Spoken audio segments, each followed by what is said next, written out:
In the light of all events with Balenciaga, there was a sneaky quiet step down from Gucci creative director Alessandro Michelle. It did come suspicious to me. Why out of all the times in the world would someone resign just now, while all the Balenciaga scandal has ignited? It could be just me looking too deep, but then I spotted someone has already began exhaustive investigation on Gucci, and I could not believe what was actually found. Bear in mind Gucci and Balenciaga are both sisters companies under Kering Corporation.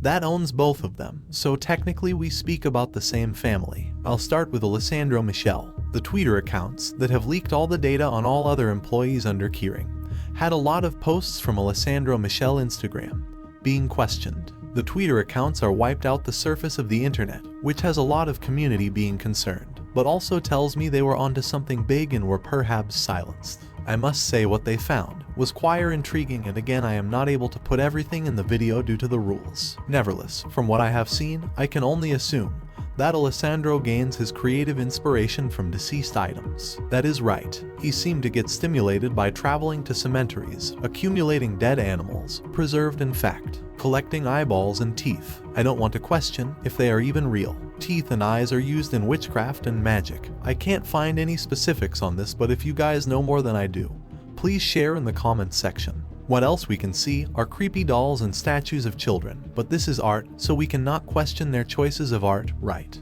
It's absolutely normal for the grown man to play with eyeballs, teeth, dead snakes and scary dolls. For instance snakes, and then snakes on Gucci designs. Snakes are used in occultism, and perhaps that is why Alessandro is collecting them. They are symbolic as well, in fact very ritualistic, being occult symbolism. Red shoes. Research Red Shoes Club. You know that very well if you have followed the Pizzagate scandal and Podesta. All of that merged together is so disturbing. This is the creative director of a brand that most unaware people desire to wear. Gucci products contain occultism and even spells. If that doesn't hit you now, I don't know what will. So let's look into Alessandro Michelle a bit more. He is close friends with Jared Leto, and this has stricken me, because there were very disturbing allegations against Jared in the past, and even more from the shoot of his movie Morbius. For those who don't know, Jared is an American actor. In Morbius movie, he has refused to leave his on-set character in real life, so he has been behaving as a possessed and disabled person off screen in real life, genuinely having problem moving around and walking around the studio, which intrigued everybody else on the set and caused the entire movie production to get postponed.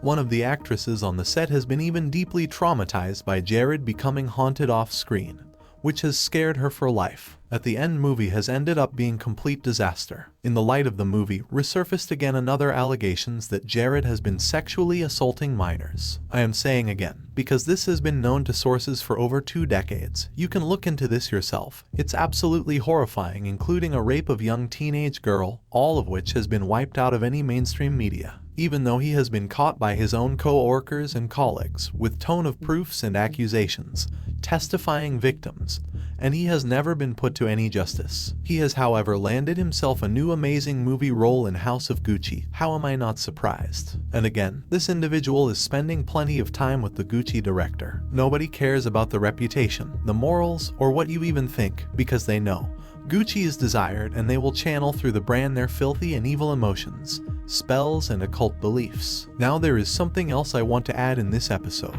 Gucci, just like Balenciaga, had also Adidas Campaign, and even including a child. This campaign has been directed by nobody else but Alessandro Michelle as his tribute to his brightest maestro of the cinema, Stanley Kubrick. Let's see what he had in mind. It was inappropriate in a different sort of way. The theme of the campaign was inspired on The Shining movie directed by Kubrick, a classic horror movie about child seeing things that other people can't, their inner shine, their innocence, and witchcraft acting against purity of a child. How does that story go in light of what we learned today in actual branding, a collaboration with Adidas? You and me, we both know there is more on Gucci. There is a huge scandal surrounding the family with a lawsuit by Alexandra Zarini, the great-granddaughter of Guccio Gucci, a founder of Gucci, who has been abused for over 15 years by her stepfather with her mother and grandmother permission. My name is Alexandra Zarini. I am filing a lawsuit. I was sexually abused by my stepfather, Joseph Ruffalo, from the age of 6 years old. We, as a society, are failing to protect the most vulnerable and innocent among us. Let me know what you think about Gucci after watching this episode, and if you have ever noticed similar issues with the so-called luxury brand. Don't forget to like and subscribe, and thank you all for supporting the channel. Take care until next time.